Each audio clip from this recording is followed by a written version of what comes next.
America Iran में तनाव बेहद बढ़ गया है। समझौता खत्म होने से जंगी टेंशन बढ़ गई है। अमेरिका ईरान का रुख बेहद आक्रामक हो गया है। पश्चिम एशिया में फिर से युद्ध का डर बढ़ गया है। तो एक बार फिर से अगर सीज़फायर टूटता है तो क्या जंग की शुरुआत हो सकती है? प्रॉक्सीज की एंट्री होगी तो अमेरिका के प्रॉक्सीज की एंट्री भी होने वाली है क्या ईरान के साथ साथ? क्या रूस और चीन की सीधी एंट्री भी हो सकती है? हर पहलू पर करेंगे चर्चा।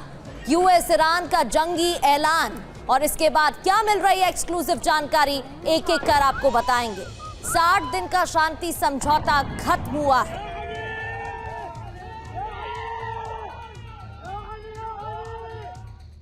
तो ट्रंप का समझौता विस्तार से इनकार, डोनाल्ड ट्रंप की तरफ से ताजा बयान भी सामने आया है। अमेरिका ईरान में तनाव बेहद बढ़ा हुआ है। डोनाल्ड ट्रंप की तरफ से कहा गया है कि या तो ईरान सफेद झंडा फहरा दे, या तो सरेंडर कर दे, या फिर आने वाले वक्त में बड़ा हमला होगा जिसका खामियाजा ईरान को भुगतना होगा। एक और बयान उनका सामने आया जहां वो कह रहे हैं कि बैक चैनल से बातचीत हो रही है। अलग अलग बयान अमेरिकी राष्ट्रपति की तरफ से आ रहे हैं।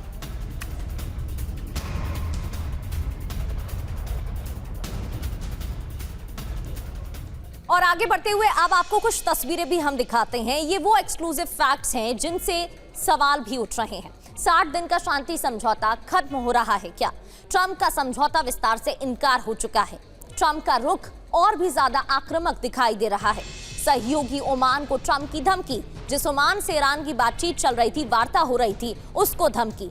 वहीं ट्रंप का समझौता विस्तार से भी इनकार हो चुका है। इधर स्ट्रेट ऑफ हॉर्मुज को लेकर जंगी आशंका भी बढ़ गई है। क्या कहा जा रहा है ये आपको बताएंगे। सहयोगी ओमान को लेकर भी ट्रंप ने धमकी दी है, उस ओमान को जिससे ईरान की बातचीत चल रही थी। तो क्या ओमान के प्रति भी नाराजगी अमेरिका ने जताई है, डोनाल्ड ट्रंप ने जताई है? इस पर भी आगे करेंगे बात। ट्रंप को ईरान की बड़ी धमकी भी सामने आ गई है। हालांकि ईरान ने भी अपना जवाब दिया है। ईरान ने भी अपना रुख स्पष्ट किया है। IRGC की तरफ से भी बड़ी धमकियां दी गई हैं। क्या कहा गया है वो बताएं, लेकिन सबसे पहले ये 5 बड़ी जानकारी, 5 पॉइंटर्स आपके सामने है। ईरान का रुख और आक्रामक हुआ है, अमेरिका का रुख भी और आक्रामक हो गया है। सहयोगी ओमान को डोनाल्ड ट्रंप ने धमकी दी है। स्ट्रेट ऑफ हॉर्मुज को लेकर जंगी आशंका भी बढ़ती हुई दिखाई दे रही है। तो वहीं ट्रंप का समझौता विस्तार से इनकार भी देखने को मिल रहा है। इतना ही नहीं, शांति समझौता खत्म हो रहा है क्या? सवाल ये भी उठ रहा है। तो ट्रंप को ईरान की बड़ी धमकी क्या है, पहले वो बताते हैं। अपनी जान की फिक्र करे डोनाल्ड ट्रंप। टर्की में विमान अदला बदली घटना का जिक्र भी किया। खोखली धमकी से डरते नहीं हैं हम।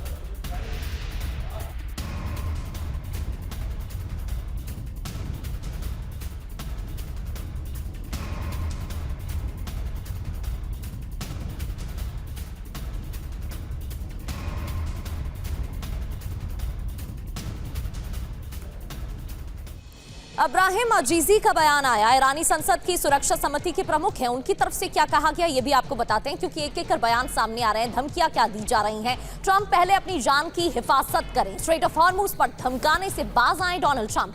ट्रंप की खोखली धमकी से नहीं डरते, ये भी अजीजी की तरफ से कहा गया। लेकिन इसके मायने क्या है, क्या मतलब निकाला जाए? ट्रंप को सीधे सुरक्षा चेतावनी। स्ट्रेट ऑफ हॉर्मुज पर अमेरिका को चुनौती। ट्रंप की धमकियों से बेखौफ है ईरान।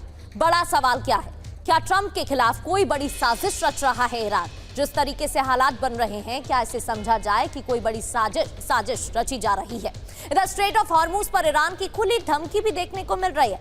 एक तरफ तो अमेरिकी राष्ट्रपति डोनाल्ड ट्रंप की तरफ से चेतावनी, वहीं दूसरी ओर स्ट्रेट ऑफ हॉर्मुज पर ईरान की खुली धमकी। हिमाकत की तो जहाजों पर हमले करेंगे। यूएस समर्थित कार्गो जहाज टारगेट। हॉर्मुज पर हमारा कंट्रोल है, ये एक बार फिर से ईरान ने दोहराया। कांग्रेस अध्यक्ष मल्लिकार्जुन खड़गे की तरफ से एक बयान सामने आया है। अब बात वंदे मातरम विवाद की। गोवा में सिर्फ 2 पैरा वंदे मातरम गाने पर मल्लिकार्जुन खड़गे का बड़ा बयान सामने आया है। कांग्रेस अध्यक्ष मल्लिकार्जुन खड़गे ने कहा कि मैंने वही वंदे मातरम गाया जो महात्मा गांधी और नेहरू ने गाया था। अगर मैंने गुनाह किया है तो गांधी जी भी गुनहगार हैं। दरअसल वंदे मातरम गायन को लेकर सिर्फ 2 पैरा गाए गए। इस मामले पर बीजेपी की तरफ से सवाल उठाए गए थे। अब इसी पर मल्लिकार्जुन खड़गे का बयान सामने आया है। नहीं, कंप्लेंट वो क्या फाइल करी? जो महात्मा गांधी जी वंदे मातरम गाते वही मैं ही गाया, जो जवाहरलाल नेहरू गाए थे वही गा। अब तक 18 साल तक उन्होंने जो गाया एज ए उनकी सेंट्रल गवर्नमेंट, वाजपेयी ने जो गाया वही गाया मैं, और 12 साल तक इन्होंने चीफ मिनिस्टर होकर अब तक जो गाया वही वंदे मातरम गाया। अगर ये गुनाह है तो उन्होंने 18 साल से गुनाह कर रहे हैं। अगर यही गुनाह है तो गांधी जी के ऊपर केस डालो, यही गुनाह है तो नेहरू जी के ऊपर डालो, यही गुनाह है तो वल्लभ भाई पटेल के ऊपर। अरे ये तो इनको मालूम नहीं, नो पैदा होने से पहले कांग्रेस वालों ने एक रेजोल्यूशन पास करके देश में कौन सा राष्ट्रीय गीत अपनाना ये किए हैं।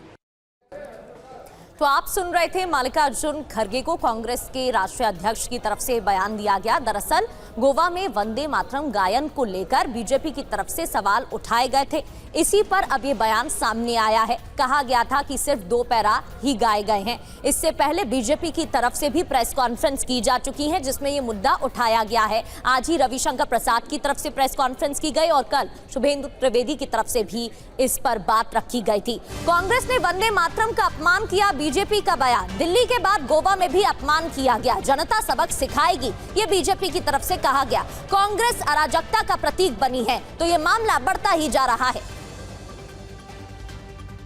हमको लगा कि 15 अगस्त को कांग्रेस के मुख्यालय में जिस तरह का एम्बैरेसिंग इवेंट हुआ कि जो सोनिया जी को लग रहा था कि वो विरोध कर रही हैं पूरे वंदे मातरम गाने को, और बाद में उनके बौद्धिकता से गुणी मीडिया हेड ने कहा कि कुर्सी खोजी जा रही थी खड़गे साहब के लिए। यह बिल्कुल बकवास था। कल खड़गे साहब जब गोवा गए तो वहां भी पार्टी के कार्यक्रम में 2 स्टांजा ही गाया गया। आज हम पूरे कांग्रेस की मानसिकता पर एक सवाल उठाना चाहते हैं। कांग्रेस अगर इस तरह की हरकत करती है तो कृपा करके वो भारत की आजादी आंदोलन का एकमात्र ठेका लेने का अपना दम बंद कर दे कि 36-37 में कांग्रेस का मुस्लिम लीग से पैक्ट हुआ था। और कर्नाटक कांग्रेस अध्यक्ष बीके हरिप्रसाद की तरफ से क्या कहा गया इस पूरे मामले पर वो भी आपको बताते हैं। सिर्फ 2 पैरा वंदे मातरम ही गाएंगे, जेल जाने को तैयार हूं, ये बीके हरिप्रसाद की तरफ से कहा गया। दरअसल 2 छंद गाने, 2 पैरा गाने को लेकर, वंदे मातरम के गायन को लेकर बीजेपी की तरफ से सवाल उठाए गए थे। अब इसी पर न सिर्फ मल्लिकार्जुन खड़गे का बयान सामने आया है बल्कि कर्नाटक कांग्रेस अध्यक्ष बीके हरिप्रसाद का बयान भी सामने आया है। कुमार विक्रांत हमारे संवाददाता हमें ज्वाइन कर चुके हैं। कुमार, ये मामला तो बढ़ता हुआ दिखाई दे रहा है, विपक्ष की तरफ से अब क्या कदम उठाए जा सकते हैं? क्योंकि एक तरफ बीजेपी की तरफ से प्रेस ब्रीफिंग की जा रही है, सवाल उठाए जा रहे हैं, तो दूसरी ओर कांग्रेस का साफ कहना है कि अगर इस तरीके से इसे अपमान माना जाएगा तो ये अपराध तो महात्मा गांधी ने भी किया और नेहरू जी ने भी किया। देखिए, इसके लिए इतिहास के पन्नों में कांग्रेस ले जाना चाहती है। उसका कहना है कि वंदे मातरम की बात जो बीजेपी कर रही है वो पहली बार 1896 में कांग्रेस के ही कोलकाता अधिवेशन में गाया गया था। उसके बाद 1930 के आसपास जब अंग्रेज हिंदू और मुस्लिम के बीच खाई पैदा करना चाहते थे तो इसके तीसरे स्टैंजा में देवी पूजा की बात है, जिसको लेकर के कुछ मुस्लिम संगठनों को ऐतराज था। जिसके बाद नेहरू ने खत लिखा रविन्द्रनाथ टैगोर को कि इस पे हमको क्या करना चाहिए। जिसके बाद चाहे सुभाष चंद्र बोस हो, सरदार पटेल हो, राजगोपालाचारी हो, महात्मा गांधी हो, नेहरू हो, रविन्द्रनाथ टैगोर, इन सब ने आपस में चर्चा की और इसके बाद बंकिम चंद्र चट्टोपाध्याय जो राष्ट्रगीत के लेखक है उनसे बात की गई। जिसके बाद ये तय हुआ कि 2 स्टैंजा ही गाए जाएं जिससे किसी को कोई विवाद ना हो और हिंदू मुस्लिम एकता बनी रहे और अंग्रेजों के खिलाफ लड़ाई जारी रहे।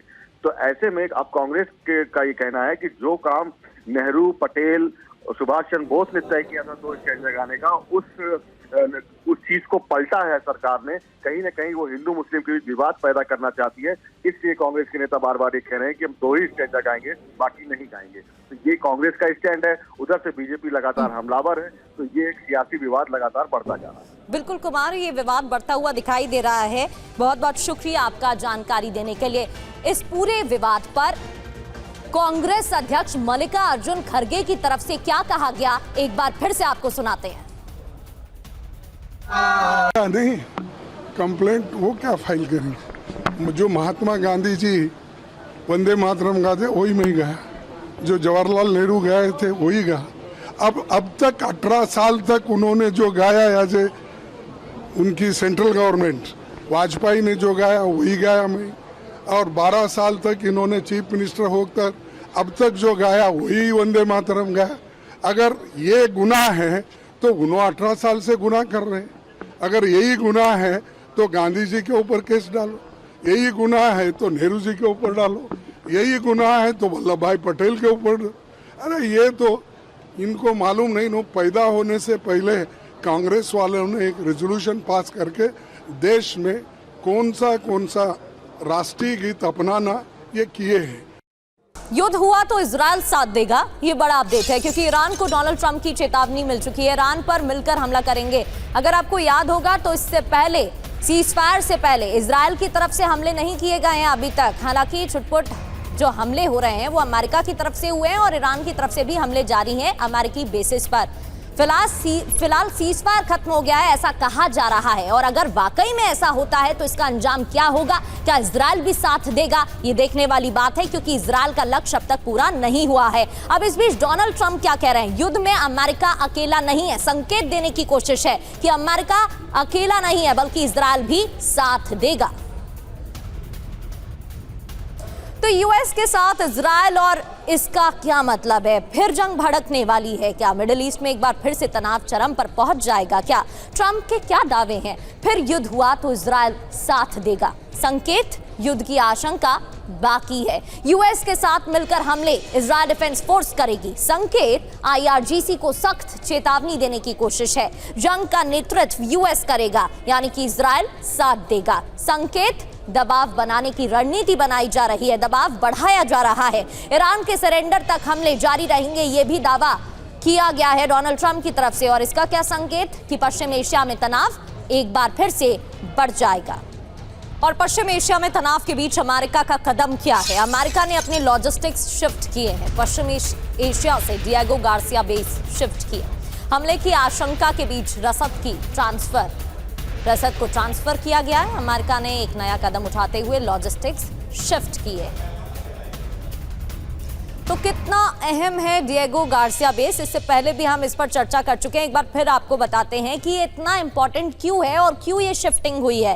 हिंद महासागर में अमेरिका और ब्रिटेन का बेस है, ये पश्चिम एशिया के लिए अहम लॉजिस्टिक सेंटर भी है और लंबी दूरी के विमानों की उड़ान के लिए अहम भी है। इधर वैश्विक व्यापारिक समुद्री मार्गों की निगरानी की जाती है, यूएस नौसेना के जहाजों के लिए सुरक्षित पड़ाव भी माना जाता है, ब्रिटिश हिंद महासागर क्षेत्र का एक अहम हिस्सा भी है। खबर यह कि यूएस सैन्य ठिकाने ड्रोन हमलों से निपटने में कमजोर हैं। फॉक्स न्यूज के हवाले से बहुत बड़ा दावा, कई ठिकानों पर ड्रोन पकड़ने वाले सेंसर नहीं है मौजूद, छोटे ड्रोन के झुंड रोकने की क्षमता सीमित है, कई जगह ड्रोन रोकने वाले हथियार भी नहीं है।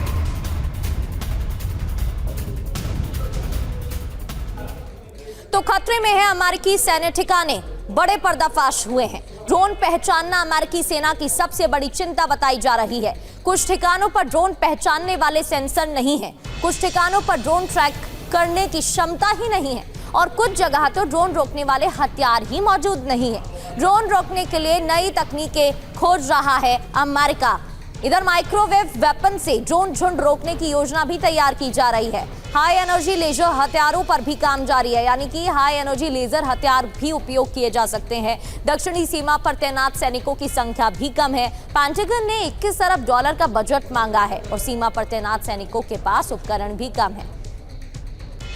तो ट्रंप की करीबी बताकर फर्जीवाड़ा किया गया है। खबर क्या है, ब्रिटिश पीएम बर्नहाम से संपर्क किया, ट्रंप की करीबी बनकर फर्जी संदेश भेजे, संदिग्ध पर शक के बाद पर्दाफाश हुआ। पॉलिटिको के हवाले से खबर मिल रही है। मामला क्या है, ब्रिटिश प्रधानमंत्री को फर्जी संदेश आते हैं, शक हुआ, उसके बाद मामले का पर्दाफाश। ट्रंप की करीबी बताकर ब्रिटिश प्रधानमंत्री से कांटेक्ट किया गया, संपर्क किया गया। White House chief of staff Susie Wiles के नाम पर संदेश ब्रिटिश प्रधानमंत्री बर्नहाम को फर्जी संदेश भेजे गए। फर्जी संदेशों से ब्रिटिश प्रधानमंत्री को गुमराह करने की कोशिश की गई है। ब्रिटिश पीएम ने व्हाइट हाउस में सूचित किया, ब्रिटिश पीएम ने मामले को बेहद गंभीर बताया। ट्रंप ने इस मामले पर गंभीरता नहीं दिखाई। पॉलिटिको के हवाले से एक खबर सामने आई है। भारत की चुनाव व्यवस्था के मुरीद हुए हैं डोनाल्ड ट्रंप। जी हां, भारत की चुनाव व्यवस्था के मुरीद डोनाल्ड ट्रंप, उन्होंने तारीफ की है। डोनाल्ड ट्रंप ने एक सोशल मीडिया पोस्ट में तारीफ की है। सीसी ज्ञानेश कुमार से हुई बातचीत का जिक्र किया गया। भारत में वोटर आईडी कार्ड व्यवस्था को सराहा है। अमेरिका में भी भारत जैसी व्यवस्था की बात कही है।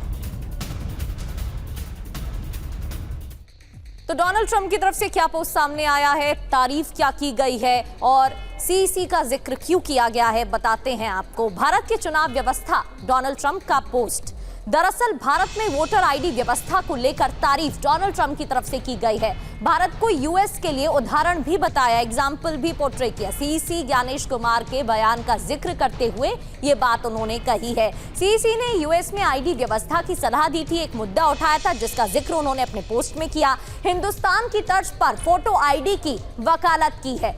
हिंदुस्तान की तरह ही पारदर्शी व्यवस्था पर जोर भी दिया गया है और कानून में नागरिकता प्रमाण अनिवार्यता की मांग भी उठाई गई है। सेव अमेरिका एक्ट पास करने की अपील की है, कहा कि अब इसकी जरूरत है। ट्रंप ने कहा भारत में 64.6 करोड़ लोगों ने मतदान किया है। ये बताते हुए भारत में 1% से भी कम लोगों ने पोस्टल वोट डाला, ये भी उन्होंने लिखा। आगे कहा कि यूएस को भारत जैसी सख्त व्यवस्था अपनानी चाहिए। डोनाल्ड ट्रंप ने अपने पोस्ट में ये बातें कही हैं, जिस पर अब कई बातें सामने आ रही हैं। भारतीय चुनाव व्यवस्था की तारीफ वाले डोनाल्ड ट्रंप के बयान पर राजनीति तेज हो गई है। आपको बताते हैं किसने क्या कहा है, क्या बयान सामने आ रहे हैं। ज्ञानेश कुमार को यूएस ले जाइए, वहां रखिए। पवन खेड़ा कांग्रेस के सांसद हैं, उनकी तरफ से ये बयान सामने आया है। अवधेश प्रसाद जो कि समाजवादी पार्टी के सांसद हैं अयोध्या से, उनकी तरफ से कहा गया है कि ट्रंप की दोस्ती भारत के लिए खतरनाक है, ये बात कही गई है। यूएस में भारत के चुनाव आयोग की चर्चा बड़ी बात है, ये रामकृपाल यादव बिहार सरकार में मंत्री हैं, उनकी तरफ से कहा गया है। इतना ही नहीं, इलेक्शन कमीशन पर सवाल उठाने वालों को कड़ा जवाब भी दिया गया है। अब जवाब में बीजेपी सांसद प्रवीण खंडेलवाल ने क्या कहा, ये भी आपको बता देते हैं। इलेक्शन कमीशन पर सवाल उठाने वालों को कड़ा जवाब देने की जरूरत है। कुल मिलाकर राजनीति हो रही है, आरोप प्रत्यारोप का दौर जारी है और ये तमाम बयान इस मुद्दे पर सामने आ चुके हैं। जंतर मंतर प्रदर्शन को लेकर आप सुप्रीम कोर्ट में सुनवाई शुरू हुई। इसमें कमेटी के गठन का फैसला लिया गया है। कमेटी पर पक्षकारों से सुझाव मांगे गए हैं और कल इसका गठन होगा। कमेटी में सुप्रीम कोर्ट, हाई कोर्ट के पूर्व जज होंगे, एक सुप्रीम कोर्ट, हाई कोर्ट के पूर्व जज। साथ ही कमेटी में सीबीआई के रिटायर्ड डीजी रैंक के अफसर भी होंगे। पीड़ित अपनी बात कमेटी के सामने रखेंगे। सुप्रीम कोर्ट ने कहा है कि समय समय पर कमेटी की आने वाली सिफारिशों का इंतजार रहेगा। तो जंतर मंतर पर प्रदर्शन को लेकर अब ये फैसला, जंतर मंतर पर प्रदर्शन को लेकर कमेटी का गठन। कमेटी में सुप्रीम कोर्ट, हाई कोर्ट के एक पूर्व जज होंगे। पीयूष पांडे हमारे संवाददाता हमें ज्वाइन कर चुके हैं, उनका रुख कर लेते हैं। पीयूष, क्या जानकारी इस खबर पर?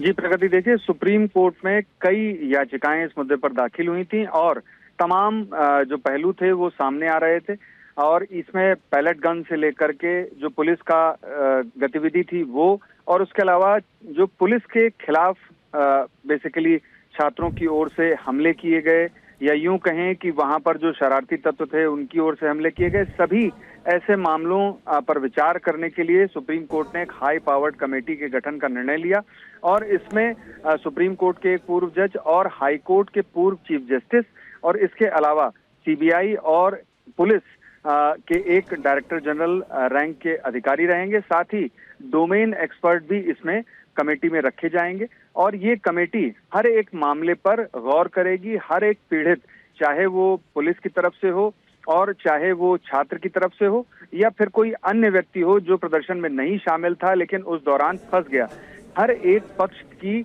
बात को सुनेगी कमेटी और उस पर अपना निर्णय लेगी और उस निर्णय को सिफारिश के तौर पर सुप्रीम कोर्ट के समक्ष पेश करेगी। आज सुप्रीम कोर्ट ने ये साफ किया कि इस मामले पर जो प्रतिनिधि नियुक्त किए जाएंगे बेसिकली कमेटी में, उसके लिए अपनी अपनी सिफारिशें सभी पक्षकार दें और क्या मुद्दे रखे जाएंगे उस पर भी अपनी सिफारिशें दें। अब देखना ये है कि सभी पक्षकार अपनी सिफारिशें शाम तक सुप्रीम कोर्ट के समक्ष या सीजीआई के पास पहुंचा पाते हैं या नहीं। अगर ये शाम तक पहुंच जाती हैं सिफारिशें, तो कल सुप्रीम कोर्ट इस मामले पर आदेश जारी करेगा और उसमें कमेटी के गठन की घोषणा और नामों का खुलासा करेगा। जी प्रगति, बहुत बहुत शुक्रिया पीयूष आपका जानकारी देने के लिए। पहाड़ से लेकर मैदान तक बाढ़ बारिश से हाहाकार मचा हुआ है। कहीं लैंडस्लाइड तो कहीं फ्लैश फ्लड से लोगों का हाल बेहाल है। यूपी के कई इलाके जलमग्न हो चुके हैं, तो वहीं कश्मीर से लेकर उत्तराखंड, हिमाचल तक लैंडस्लाइड से तबाही मची हुई है। ओडिशा में नदियों के बढ़ते जलस्तर की वजह से डराने वाले हालात पैदा हो गए हैं। उत्तर से लेकर दक्षिण तक बाढ़ का प्रकोप जारी है। आपको हमारी खास रिपोर्ट दिखाते हैं।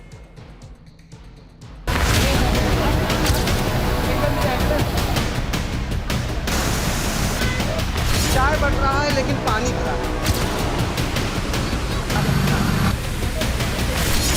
पहाड़ से मैदान, मुश्किल में जान।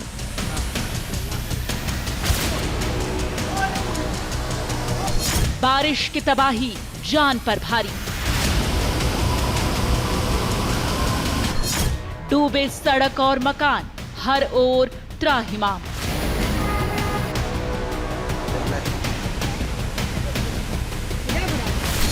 मूसलाधार मुसीबत, आसमानी आफत। जल प्रहार से लाचार, आधे हिंदुस्तान में हाहाकार।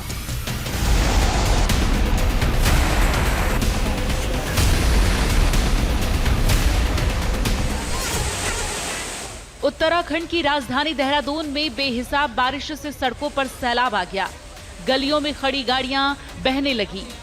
पानी का बहाव इतना तेज था कि कारें सड़क पर चलने के बजाय पानी में नाव की तरह तैरती हुई दिखाई दी। वहीं एक ऑटो भी पानी में तैरता नजर आया।